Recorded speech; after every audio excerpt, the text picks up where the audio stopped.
A genética nos apresenta as configurações desse hardware. O programa que vai ser rodado vai ter mais expansão ou menos expansão de acordo com a capacidade do hardware. Mas não é o hardware que é o determinante essencial da qualidade do que nele vai ser rodado, ter uma coisa que o precede. Ele é meio. Na realidade, o corpo é mídia. O corpo é mídia. Ele é meu, mas não sou eu. Eu o transcendo. E é esse aspecto que a ciência genética pode tratar apenas na categoria do mistério. Forças invisíveis, forças sutis, inexplicavelmente. Ela vai lidando com essas categorias, usando esses termos que são termos até anticientíficos, né? Quando que a ciência teria permissão, dada pelos próprios pressupostos científicos, de dizer forças invisíveis? Forças invisíveis eu posso falar, eu sou um homem de fé, certeza das coisas que se esperam, convicção de fatos que se não vê a ciência, tinha que ser mais humilde e dizer, por razões que nós ignoramos totalmente, mas aí é melhor dizer forças invisíveis e sutis, e isto e aquilo. Mas são essas forças invisíveis e sutis, inexplicáveis, que acabam gerando o produto que aparece aqui, não tanto como causa, mas mais como efeito constatável, geneticamente falando.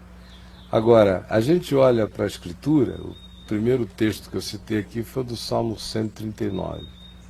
Tu me sondas e me conheces, e aquela entrada nas entranhas indiscerníveis do ser para a própria criatura.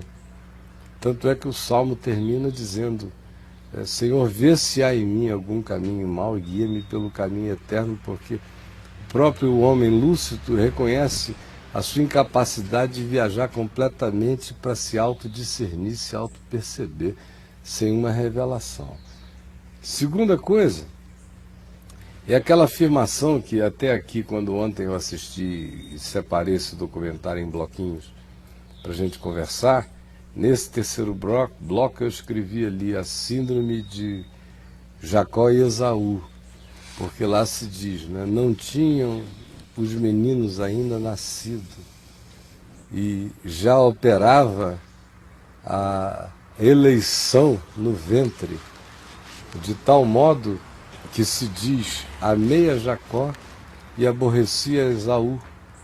E o escritor de Hebreus diz, quando nenhum deles ainda tinha nascido, nenhum deles tinha praticado obra alguma, nenhum deles tinha feito debaixo do sol nada que pudesse ser um elemento concreto a estabelecer-se quem era mais legal, quem era menos legal, quem era o indivíduo que carregava uma ternura por Deus na vida e quem era o enrijecido.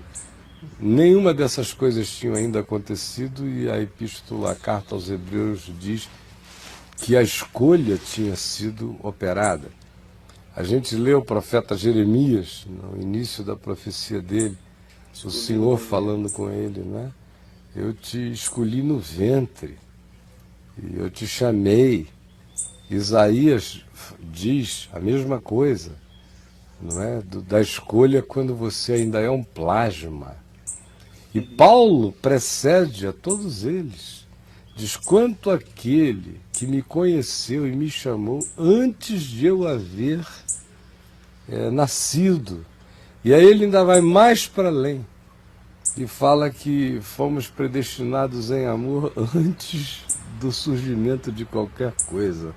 Leva isso para todas as pré-genéticas e pré-matérias e pré-existências totais. Então, e ele põe a matriz dessa meta-história baseada e fincada no amor, né? No amor. Predestinou em amor. Em amor, lá em Efésios. Exato. Para ele nos predestinou em amor. E tudo isso tem a ver com o Cordeiro imolado em amor antes da fundação do mundo. Agora, o interessante é quando você vai observando o fato de que esse hardware genético que tem uma importância fundamental, mas não carrega a preponderância essencial, porque a essencialidade de um eu transcende em muito essas influências.